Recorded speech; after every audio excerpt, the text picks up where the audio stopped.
जय श्री राधा रानी सरकार की, जय श्री कृष्ण भगवान की, जय श्री लक्ष्मी नारायण जी भगवान की, जय वैशाख मास महत्म्य की। मंदिर श्री बंसी वाले महात्मा यूट्यूब चैनल की ओर से हम आप सभी भक्तों का हार्दिक अभिनंदन करते हैं। वैशाख मास महत्म्य की कथाओं को प्रतिदिन आप हमारे चैनल पर सुन रहे हैं। तो वैशाख मास महत्म्य के कुल 30 अध्याय हैं और वैशाख मास महत्म्य के अध्याय 1 से लेकर अध्याय 29 तक की कथा को पहले ही आप हमारे चैनल पर सुन चुके हैं। तो आज हम आपको वैशाख मास महत्म्य के 30वें अध्याय की कथा को सुनाने जा रहे हैं। आज वैशाख मास महत्म्य की कथाओं का विश्राम हो जाएगा, तो आज की इस कथा को पूरी श्रद्धा भावना से सुने। वैशाख मास महत्म्य के 30वें अध्याय की कथा को सुनने से और इसके अनुसार सब नियमों का पालन करने मात्र से भगवान की बहुत ज्यादा कृपा की प्राप्ति हो सकती है। वैशाख मास के अंतिम 3 दिनों में अगर हम वैशाख मास के सब नियमों का पालन करें, सब तरह से भगवान की पूजा आराधना करें, तो पूरे वैशाख मास में भक्ति करने से जो पुण्य फल प्राप्त होता है वही 3 दिनों में प्राप्त हो सकता है। तो वैशाख मास की इस कथा को पूरी श्रद्धा भावना से सुने और एक एक बात को ध्यान से सुने और इसके अनुसार वैशाख मास के अंतिम 3 दिनों में पूरी श्रद्धा भावना से भगवान की भक्ति करें, तो वैशाख मास के पूरे मास की भक्ति का फल प्राप्त हो जाएगा। तो वैशाख मास महत्म्य के 30वें अध्याय की कथा इस प्रकार है। श्रुतिदेव ब्राह्मण आज राजा मैथिल से कहने लगे हैं कि हे राजन, वैशाख मास के शुक्ल पक्ष में जो अंतिम 3 त्रयोदशी से लेकर पूर्णिमा तक की तिथियां हैं वे बड़ी पवित्र और शुभ कारक हैं। उनका नाम पुष्करिणी है। वे सब पापों को हरने वाली हैं। जो संपूर्ण वैशाख मास में स्नान करने में असमर्थ हो, किसी कारण अगर वो संपूर्ण वैशाख मास में स्नान नहीं भी कर पाया, तो वह भी यदि इन 3 तिथियों में स्नान करे तो वैशाख मास का पूरा फल प्राप्त कर लेता है। पूर्व काल में वैशाख मास की एकादशी तिथि को शुभ अमृत प्रकट हुआ। द्वादशी तिथि को भगवान विष्णु ने उसकी रक्षा की। त्रयोदशी को उन श्री हरि ने देवताओं को अमृत पान कराया है, सुधा पान कराया है। चतुर्दशी तिथि को देव विरोधी दैत्यों का संहार किया है और पूर्णिमा तिथि के दिन समस्त देवताओं को उनका साम्राज्य प्राप्त हो गया।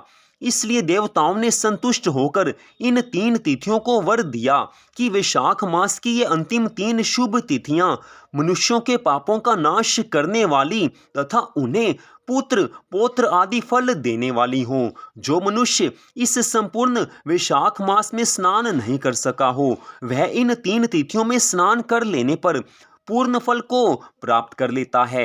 वैशाख मास में लौकिक कामनाओं का नियमन करने पर मनुष्य निश्चय ही भगवान विष्णु का सायुज्य प्राप्त कर लेता है। जो मनुष्य संपूर्ण वैशाख मास में किसी भी कारण से सब नियमों का पालन करने में असमर्थ हो, किसी तरह से उसने प्रातः स्नान ना किया हो या भगवान की कथाओं को ना सुना हो, किसी तरह से भी भगवान की भक्ति नहीं की हो, तो ऐसा मनुष्य यदि उक्त 3 दिन भी कामनाओं का संयम कर सके तो उतने से ही पूर्ण फल को पाकर भगवान विष्णु के धाम में आनंद का अनुभव करता है।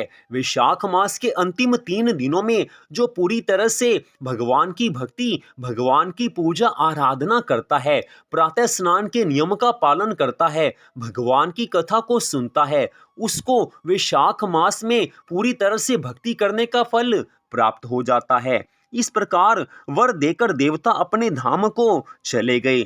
अतः पुष्करणी नाम से प्रसिद्ध अंतिम 3 तिथियां पुण्यदायिनी, समस्त पाप राशि का नाश करने वाली तथा पुत्र पौत्र को बढ़ाने वाली हैं। जो वैशाख मास में अंतिम 3 दिन गीता का पाठ करता है उसे प्रतिदिन अश्वमेघ यज्ञ का फल मिलता है। जो उक्त 3 दिन विष्णु सहस्त्र नाम का पाठ करता है उसके पुण्य फल का वर्णन करने में इस भूलोक तथा स्वर्गलोक में कौन समर्थ है। पूर्णिमा को सहस्त्र नामों के द्वारा भगवान मधुसूदन को दूध से नहलाकर मनुष्य पापहीन होकर वैकुंठ धाम में चला जाता है। वैशाख मास में प्रतिदिन श्रीमद् भागवत महापुराण के आधे या चौथाई श्लोक का पाठ करने वाला मनुष्य ब्रह्म भाव को प्राप्त होता है। जो वैशाख मास के अंतिम 3 दिनों में श्रीमद् भागवत महापुराण का श्रवण करता है, वह जल से कमल के पत्ते की भांति कभी पापों से लिप्त नहीं होता। वैशाख मास के अंतिम 3 दिनों में भगवान की भक्ति करने से कितने ही मनुष्यों ने देवत्व प्राप्त कर लिया, कितने ही सिद्ध हो गए और कितनों ने ब्रह्मत्व प्राप्त कर लिया। ब्रह्म ज्ञान से मुक्ति होती है अथवा प्रयागराज में मृत्यु होने से या वैशाख मास में नियम पूर्वक प्रातःकाल जल में स्नान करने से मोक्ष की प्राप्ति होती है। इसलिए वैशाख मास के अंतिम 3 दिनों में स्नान, दान और भगवान जी का पूजन आदि अवश्य करना चाहिए। वैशाख मास के उत्तम महात्म्य का पूरा वर्णन रोग शोक से रहित जगदीश्वर भगवान नारायण के सिवा दूसरा कौन कर सकता है।